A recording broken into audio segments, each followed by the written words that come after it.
치유라이팅입니다. 요즘 혼자 외롭고 모든 게 잘 안 풀리는 것처럼 느껴지시나요? 제가 제 경험을 통해서 깨달은 게 있는데 우리에게 가장 필요한 건 내가 내 자신을 지키고 보호해줘야 한다는 거예요. 다른 누군가 나를 지키고 방어해주는 걸 기대하기보다 내가 나를 지켜줄 때 비로소 나 자신을 좀 더 사랑하게 되는 것 같아요. 명상이나 일기 쓰기를 통해 제 마음속에서 진짜로 느껴지는 감정을 찾아보려고 해요. 제주에 바람을 맞으면서 걷고 조깅을 하거나 아침에 일어나서 쓰는 글, 조용한 명상 속에서 내가 왜 이렇게 힘든지 하나씩 찾아가는 거죠. 지금 어떤 감정이 올라오는지, 그 감정이 어디에서 나오는지 한번 찾아보세요. 제가 정말 좋아하는 책 중에 아티스트 웨이라는 책이 있어요. 아티스트 웨이는 창작자의 내면을 찾아가는 방법을 알려주는 그런 그런 책인데요. 그 책에서 이야기를 하는 게 아티스트 모닝을 하라는 거예요. 저도 미라클 모닝을 한때 했었는데 그거와 비슷하게 아티스트 모닝은 공책 한 권을 사놓고 거기에다가 일어나자마자 그냥 내가 느끼는 감정들을 적어가는 거거든요. 사실은 내 감정을 나도 잘 모르는 거예요. 내가 왜 이런 행동들을 했는지. 사실은 내가 그 억눌렸던 감정들이 있어요. 사회생활을 하잖아요. 정말 다양한 사람을 만나고 다양한 일들이 있는데 그때 당시 스트레스를 받고 상처를 받을 때마다 차곡차곡 모여뒀던 이런 묵은 감정들을 저도 모르게 아티스트 웨이에서 써내려가고 있었던 거예요. 근데 정말 신기한 일이 있었어요. 잠시만요.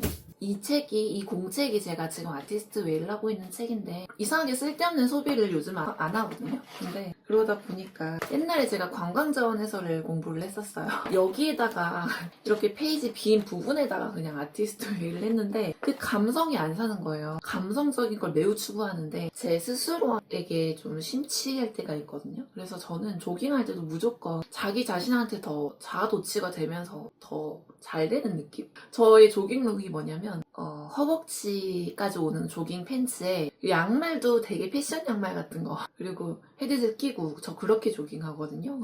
그러면 뭔가 더 감성적이잖아. 아무튼 말이 샜는데 그냥 공책을 살까? 근데 벌써 2주 정도 적었단 말이에요. 예쁜 공책이 있었으면 좋겠다. 그냥 그런 상상을 했는데 오늘 어떤 일이 있었냐면 짜잔! 이게 제가 오늘 저희가 선물 받았어요. 이게 어디서 생겼냐면 제주도에 소길벼라라고 옛날 이효리가 살던 곳 있죠. 올해 여름에 제가 거기에다가 제 물건들을 납품을 했었는데 그곳에서 제주 로컬 브랜드들을 초대를 해가지고 큰 세미나 이런 걸 했거든요. 소품샵을 운영하시는 대표님이 있는데 그분한테 제가 이렇게 이 공책이랑 이 예쁜 티코스터를 너무 예쁘죠? 미쳤죠? 아티스트 모닝을 내일부터는 이렇게 예쁜 공책에 할 수 있고 차를 마실 때도 이렇게 예쁜 티코스터가 생겼습니다. 그래가지고 제가 사장님 저 이거 끌어당김한 것 같은데요? 근데 사장님은 이제 끌어당김을 잘 모르시는 분이라 그래? 이제 이렇게 얘기를 하셨는데 저는 스스로 오늘 좀 정말 많이 신기했어요. 그래서 여러분의 자신의 감정에 대해서 되게 궁금하시잖아요. 이 모닝을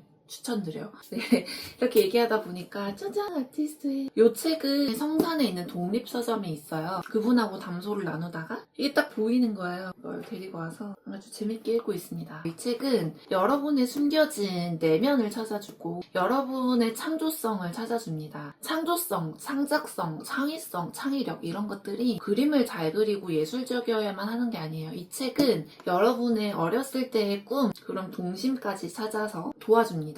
왜냐하면 우리가 창조성이 결여될 수밖에 없는 사회에서 살고 있어요. 그렇잖아요. 특히 우리 대한민국, 우리 사회는 많이 보수적이기 때문에 남들이 검은색 옷을 입을 때 나 혼자 빨간색 옷을 입는 것은 너무 눈에 튀는 것. 남들은 다 A라고 말하는데 B라고 얘기를 하는 그런 창작적인 행동에 대해서는 눈길을 받는 그런 사회에 살고 있기 때문에 우리의 창작성들은 아무래도 마음속에 어린아이로 남아있을 수밖에 없는데요. 이 책은 그 어린아이를 다시 성장시키게 해주는 그런 본질의 책이거든요. 근데 이 아티스트 모닝을 하고 있으면서 진짜 많이 느낀 건 뭐냐면 내가 이런 생각들 때문에 이런 행동들을 했었구나. 내가 그 부분은 정말 잘못을 했었던 거구나. 이 부분은 내가 정말 사과를 했었어야 했던 부분이다. 내가 조금 더 이해받고 싶었는데 너무 서럽다. 왜 나를 이렇게밖에 이해를 해주지 못했을까. 이 아티스트 모닝을 하면서 깨달은 게 뭔지 아세요? 내가 느끼는 분노나 슬픔, 욱 하면서 올라오는 감정들로 인해 상처를 주게 되는 그런 경우가 있었는데 그냥 이런 분노나 슬픔은 내가 나를 좀 더 더 돌보고 지켜봐주고 조금만 더 내가 여유로움을 가졌으면 좋았을 텐데, 내가 조금 더 현명하게 생각했으면 좋았을 텐데, 감사해야 하는 마음이었었는데 왜 이런 행동을 했을까? 그런 나의 아쉬운 부분들에 대해서 정말 많이 보게 되고 정말 많이 깨닫게 돼요. 어느 날은 다 적고 나면 세상이 날아갈 것 같이 행복하고, 어떤 날은 또 적다 보면 되게 허탈하거든요. 이렇게 느끼더라도 그 순간 자기 자신한테 위로를 건네는 거예요. 괜찮아 유지야, 괜찮아, 노력하고 있잖아, 괜찮아, 더 좋아지고 나아질 거야, 이렇게 얘기를 해주는 거예요, 저 스스로에게.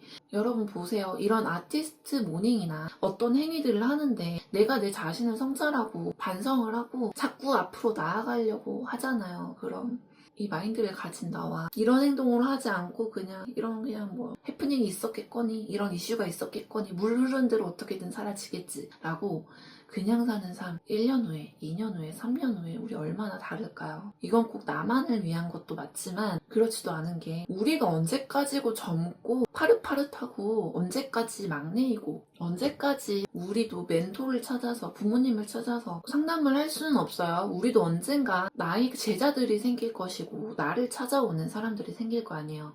이런 통찰력을 가지고 나도 이렇게 부족했었던 부분들을 알고 있다면 멋진 어른이 되어 있지 않을까요? 저는 그렇게 생각을 해요. 나이만 먹는 인간이 되고 싶진 않고, 저 스스로를 먼저 돌볼 줄 알고 제 스스로에 대한 자기 반성과 통찰을 하고, 정말 훗날 노인이 되었을 때 열심히 투철하게 내가 내 자신을 위해 노력했기 때문에 그나마 한마디라도 더 얹어줄 수 있는 그런 사람이 되고 싶어요. 그래서 어쨌든 이런 시각으로 글을 쓰고 바라보면 오히려 그런 감정들이 나를 더 단단하게 만들어준다는 걸, 그런 것들도 명상을 통해서 제가 많이 느끼기도 하는데, 화가 나거나 슬픔 같은 감정은 우리가 바라봐야 할 상처나 변화해야 할 시점을 가리켜주는 신호일 뿐이니까요. 제가 전하고 싶은 말은요, 저도 제주에서의 삶을 통해 배우게 된 건데, 이 자연도 우리에게 늘 균형을 보여준다는 것이에요. 좋은 날만 있는 게 아니라 거센 바람이 부는 날들도 있고, 햇빛이 따사롭게 내리쬐는 날이 있으면 폭풍우가 치고 태풍이 부는 날들도 있잖아요. 그리고 또 거센 바람과 비가 있어야 이 작물들도 더 건강해지는 것처럼 우리 삶에도 그런 비와 바람의 시간이 필요한 것 같아요. 나쁜 날이 있어야 더 나를 공부하게 되고, 그래야 좋은 날들이 더 빛나는 줄 깨닫게 되고, 옆에 있는 사람들이 더 소중하다는 것을 느끼게 되고, 그러다 보면 더 우리의 삶에 의미가 진해질 테니까요. 우리가 외롭고 힘들수록 나 자신을 잘 돌보는 게 정말 중요하다는 거. 외롭고 힘들수록 나 자신에게 집중을 하세요. 저도 불과 1, 2년 전만 했어도 외로움을 정말 못 견뎌 했었거든요. 집에 있는 시간을 극도로 싫어했어요. 무조건 누군가 사람과 함께 시간을 보내야 충족이 되는 그런 사람이었는데, 혼자만의 고통의 시간을 보내고 되게 요동치거든요. 이렇게 막 요동치는데 어느 순간 이 요동이 있잖아요. 이렇게, 그리고 또 이렇게 돼요. 근데 저는 그렇게 생각해요. 인간은 고독이라는 감정은 여러분만 외로운 게 아니고 나도 외롭고 우리 부모님도 그럴 거예요. 이런 감정들은 어찌됐든 이 고독이라는 건 그냥 멋스럽게 내가 내 인생을 예술인으로 살아가는 데 있어서 같이 딸려오는 친구라고 그냥 생각을 하고, 정말 우리에게 좋은 친구가 되어주는 것들, 특히 책, 명상,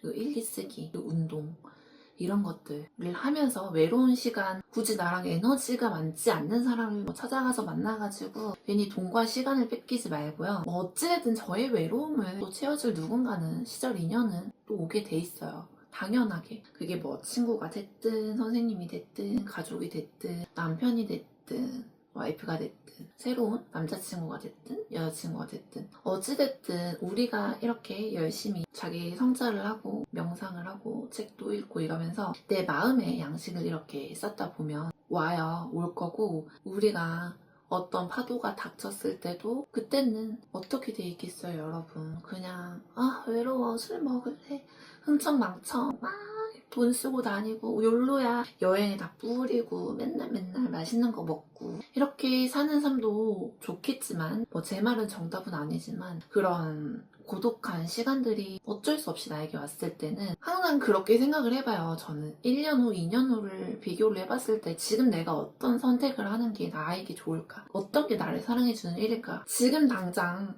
좋은 음식을 먹고 좋은 행동을 하고 나의 뇌에 그리고 마음에 진짜 좋은 양식을 계속 해서 주입을 시켜주고 내 자신의 가치를 올리는 거예요. 그럼 1년 후, 2년 후, 3년 후에 정크푸드 먹고 술 먹고 만나던 사람들만 만나면서 아무런 성장 없이 흘러가는 그런 사람이 되어 있을지도 모르고 1년 동안 그래도 슬로우 푸드를 먹고 몸에 좋은 유산균들도 챙겨 먹고 운동도 규칙적으로 하고 1년에 한 달에 한 권씩은 읽었어. 이 사람과 이 사람 얼마나 다르겠어요, 그쵸? 여러분 다 사람 사는 거 똑같아요. 여러분만 외롭지 않고 정말 행복해 보이는 사람들도 그 내면에 그 사람의 내면과 이면은 어떨지 모르는 거라니까. 그러니까 너무 외로워하지 말고 힘들어하지 말아요. 오늘 제가 말했었던 그런 방법들 시간도 잘 가고 너무 좋거든요. 자기 자신을 알아가는 데 있어서 정말 좋은 방법들이기 때문에 정말 추천드립니다. 나와의 관계가 무엇보다 소중하고 그 어떤 상황에서도 나 자신을 소중히 여기고 나 자신을 잘 아는 마음이 있으면